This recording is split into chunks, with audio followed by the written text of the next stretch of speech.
नमस्कार दोस्तों, सुनी सुनाई कहानी एच के जैन की ज़बानी में आपका स्वागत है।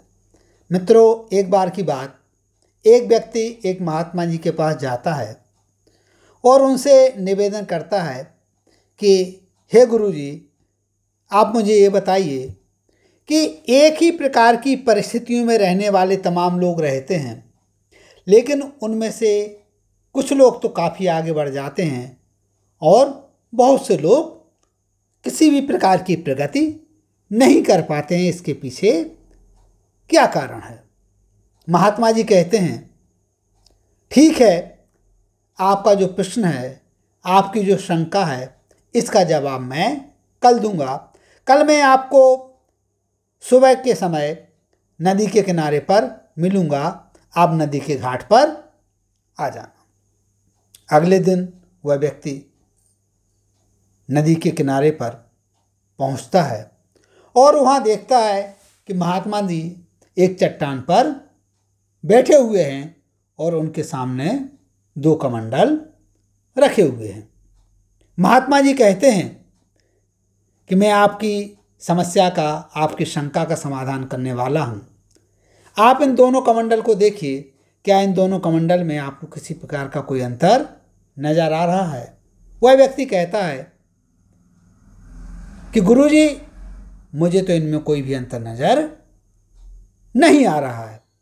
उसी समय महात्मा जी दोनों कमंडल को उठाते हैं और दोनों कमंडल को ही नदी में फेंक देते हैं और उस व्यक्ति से कहते हैं, आप इन दोनों कमंडल पर ध्यान दीजिए।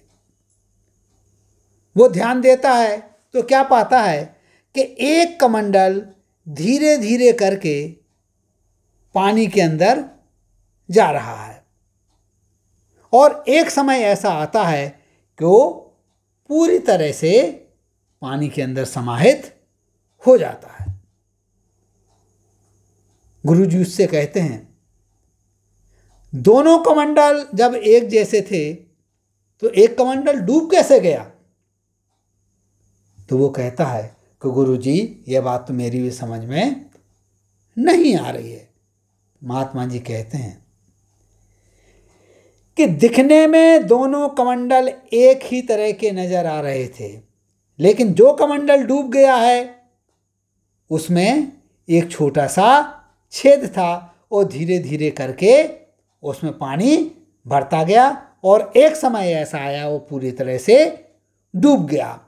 इसी प्रकार जो व्यक्ति प्रगति नहीं कर पाते हैं, उन्नति नहीं कर पाते हैं, उनकी स्थिति भी इसी छेद वाले कमंडल की तरह ही होती है।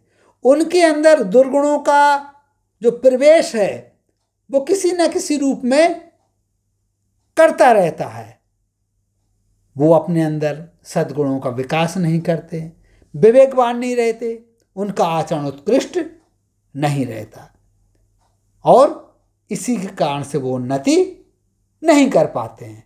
जो उन्नति करते हैं वो उस कमंडल की तरह हैं जो कि पूरी तरह से साबुत है, डूबा नहीं है। तो मित्रों, यह जो प्रसंग है, यह जो कहानी है, हमें इस बात के लिए प्रेरित कर रही है कि वास्तव में यदि हमें अपने जीवन में आगे बढ़ना है, यदि हमें प्रगति करना है, तो हमें विवेकवान रहना पड़ेगा, हमें अपने आचरण को उत्कृष्ट रखना पड़ेगा और अपने अंदर दुर्गुणों के प्रवेश को रोकना पड़ेगा। नमस्कार, जय हिंद, जय भारत।